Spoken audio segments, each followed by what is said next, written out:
So I'm just testing the ethanol content of the fuel here. And we have just pure standard 99 RON petrol here in the UK. This is my finished E30 blend. That's what 100% ethanol looks like. Now I'm just testing this to see what the ethanol content of the fuel is, because here in the UK we can have, well, we have E5, which means ethanol 5%, but it doesn't mean it is 5%, it means it can be up to 5% ethanol. Now, of course, if I'm trying to target E30, whether or not that 5% there is there or not actually, of course, matters, because I could end up with anything from, you know, E25 to E35. So 25 ml of fuel goes in here, 2 ml of distilled water, which of course gives us a total of 27 ml. But the thing that we're looking for is, of course, the water will separate out with the ethanol content. Now, this is virtually, I'd say around about measuring 2.5 ml. So what happens is you put the distilled water in and it separates out down through the petrol. It pulls the ethanol out with it.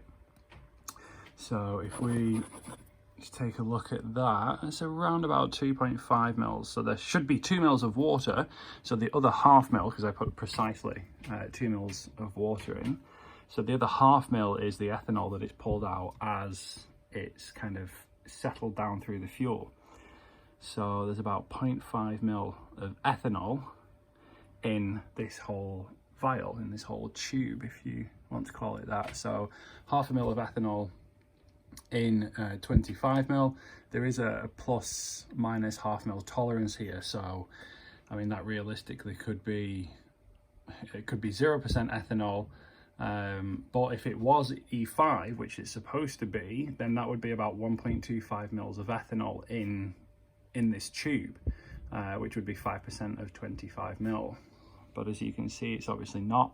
So this is putting us, I mean, what would half a mil be? I mean, that's putting us down maybe like E2 at best, so ethanol 2. So this is why I do a little check every now and again, just to see how much ethanol are we getting in the fuel here in the UK. The answer is not a lot. Interestingly, if you need an engine to run without ethanol-based fuels, and you can only get ethanol fuels from the pump, you can just mix it like this, run the water through, and then if you had like a tank with a small tap at the bottom here, you could just tap off the water and ethanol and be left with just the petrol content. So given that the ethanol content is so low here, I'm just blending straight 30% of my own ethanol. I'm not compensating for the ethanol already in the fuel. It turns out that there's barely any ethanol in the fuel anyway.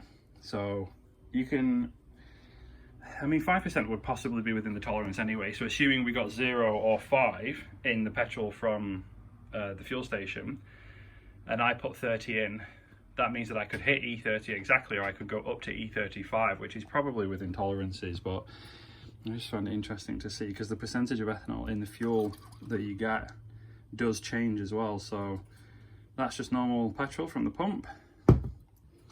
That is, I've tested this, so I'm at about 98.5% purity on this ethanol, which is the ethanol that I buy.